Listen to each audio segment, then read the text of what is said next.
αποκλειστικό. Διάλογος για την γονεϊκότητα με τον συγγραφέα Μπάρι Μακστέι και τον σκηνοθέτη Μενέλαο Καρατζά. Είναι ένας σκηνοθέτης ο οποίος είναι πολύ νέος και πάρα πολύ. Και έχει κάνει μια εξαιρετική δουλειά. Και ο συγγραφέας ενός έργου που έχουν ανεβάσει που λέγεται Αναπαραγωγή. Ναι. Έτσι. Ο Μπάρι Μακστέι. Μακστέι το έχει γράψει το έργο. Και ήρθε εδώ, έτσι. Και ήρθε εδώ πέρα. Ναι. Μας δώσανε μια αποκλειστική συνέντευξη και έχει πάρα πολύ ενδιαφέρον να δούμε τι έχουν πει. Πάρα πολύ ωραία.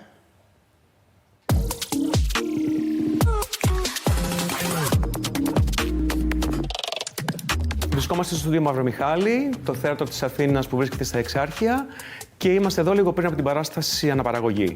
Είμαι ο Μενέλαος Καρατζάς, έχω σκηνοθετήσει την παράσταση και έχω μεταφράσει το κείμενο. Το έργο μας αφορά μια ιστορία που περιλαμβάνει ένα γκέι ζευγάρι, το οποίο θέλει να κάνει υιοθεσία ενός παιδιού. Και βέβαια αυτή είναι η ιστορία. Το έργο δεν αφορά μόνο αυτό, αφορά γενικώς τη δημιουργία μιας σύγχρονης οικογένειας, τη νέα αντίληψη περί οικογένειας και κυρίως αφορά την αγάπη. Πώς δηλαδή οι άνθρωποι όταν έχουν αγάπη μπορούν να πετύχουν αυτό που θέλουν στη ζωή τους όσον αφορά μια οικογένεια. Η λέξη αναπαραγωγή, που είναι ο τίτλος της παράστασης, έχει χρησιμοποιηθεί ειρωνικά κυρίως από τον συγγραφέα.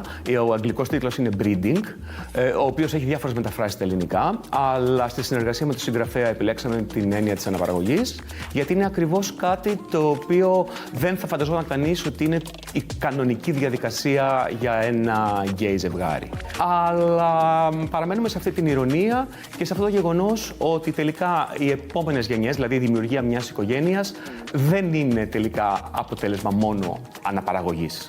Από την πρώτη στιγμή που το διάβασα, γιατί παρακολουθώ γενικώς τι συμβαίνει στην αγγλόφωνη δραματουργία, είπα ότι αυτό το έργο νομίζω με αφορά απόλυτα και σε προσωπικό επίπεδο, αλλά κυρίως σε θεατρικό επίπεδο, γιατί είχε μια καταπληκτική ιστορία, είχε μια καταπληκτικό τρόπο θεατρικής γραφής και θεώρησα ότι είναι κάτι το οποίο το ελληνικό κοινό θα άξιζε να έρθει σε επαφή μαζί του. Αυτό που παίρνει ο κόσμος φεύγοντας από εδώ, έχοντας παρακολουθήσει την παράσταση, είναι μία αίσθηση ότι το έργο είναι πολύ ανθρώπινο. Αυτό δηλαδή το ακούμε από την πλειονότητα των θεατών μας και νομίζω ότι έχουν δίκιο, με την έννοια ότι προσπαθήσαμε να κάνουμε μια παράσταση που μιλάει για πραγματικούς ανθρώπους και προσπαθεί μέσα από την ιστορία να φέρει κάποια αλλαγή στη σκέψη, κάποια αλλαγή στο συναίσθημα των θεατών και κάποια μικρή αλλαγή στη σκέψη. Για μένα η όλη διαδικασία είχε δύο πάρα πολύ ωραία στοιχεία. Ένα ήταν όταν μετέφραζα το έργο, γιατί προσπαθούσα να φανταστώ το πώς αυτό θα ανεβεί πάνω στη σκηνή. Και το δεύτερο, όταν συνεργαζόμαστε με τους ηθοποιούς, τις πρόβες που κάναμε, γιατί είχαμε φτιάξει μια καταπληκτική ατμόσφαιρα, η οποία με έναν τρόπο μας οδήγησε στο να φτιάξουμε την παράσταση που φτιάξαμε. Οπότε για μένα αυτές είναι οι στιγμές, οι δύο που κρατάω από όλη αυτή τη διαδικασία.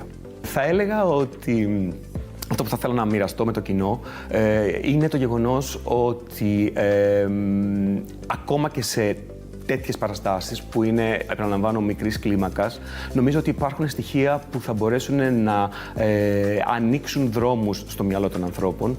Οπότε θεωρώ ότι αξίζει τον κόπο να παρακολουθήσει κανείς κάτι τέτοιο, έστω και μόνο για να δει έναν διαφορετικό τρόπο σκέψης και έναν διαφορετικό τρόπο αντίληψης των πραγμάτων. Για να καταλάβει ότι τελικά η αγάπη και η οικογένεια είναι ίδια παντού.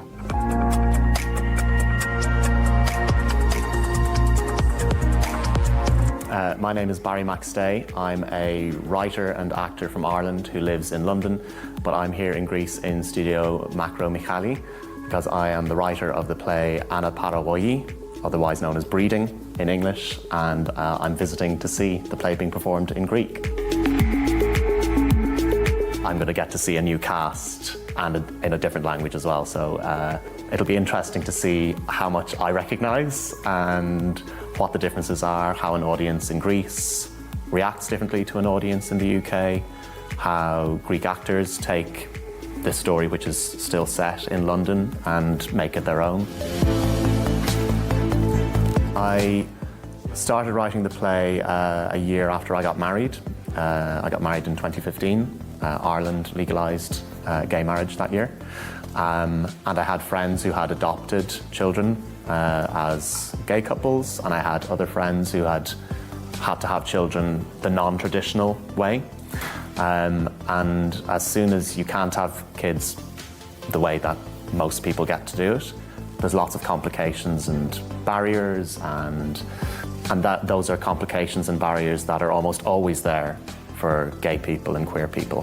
And the adoption process, which this play focuses on a lot, does a lot of digging into your personal life and makes you really look at yourself and makes you feel like other people are really looking at you, which can be an uncomfortable experience for queer people.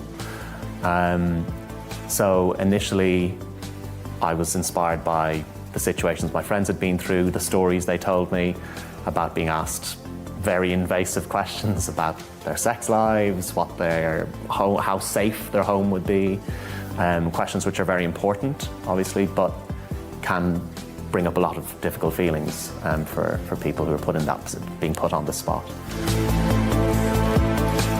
We had people come to the play who first of all, didn't know how difficult adoption and IVF and fostering and surrogacy, all these different ways of having children, how difficult that process was. So there were a lot of people came away learning new things, which I think is always good, if theatre can do that. There were lots of people of my parents' generation, for example, who would never have seen a play where the parents weren't a man and a woman. There's lots of plays about straight people having kids, and there aren't a lot of plays about queer people having kids. But as well as which, when we did the show in London, we did a night an afternoon, a matinee performance, where we invited parents to come, and we had parents there with their kids, including gay couples and lesbian couples there with their children, watching their story being told on the stage, which I still get emotional thinking about that, because again, they hadn't seen themselves depicted in art as widely as straight couples get to. So yeah, I'm very proud of the fact that people who have gone through that experience found it a very faithful and true depiction of their journey, and then people who didn't know anything about it got to learn stuff as well.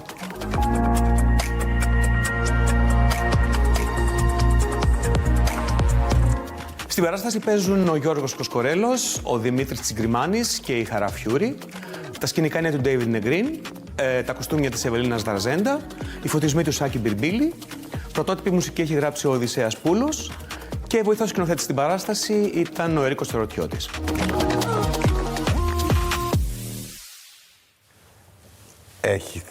Είναι ένα πολύ ενδιαφέρον κομμάτι αυτό, έτσι. Βεβαίως, να υποθούν και αυτές τις Πάρα ιστορίες. πολύ βεβαίως. ενδιαφέρον είναι. Και όταν το δραματοποιείς, εντάξει, έχει ένα νόημα αυτό το κομμάτι.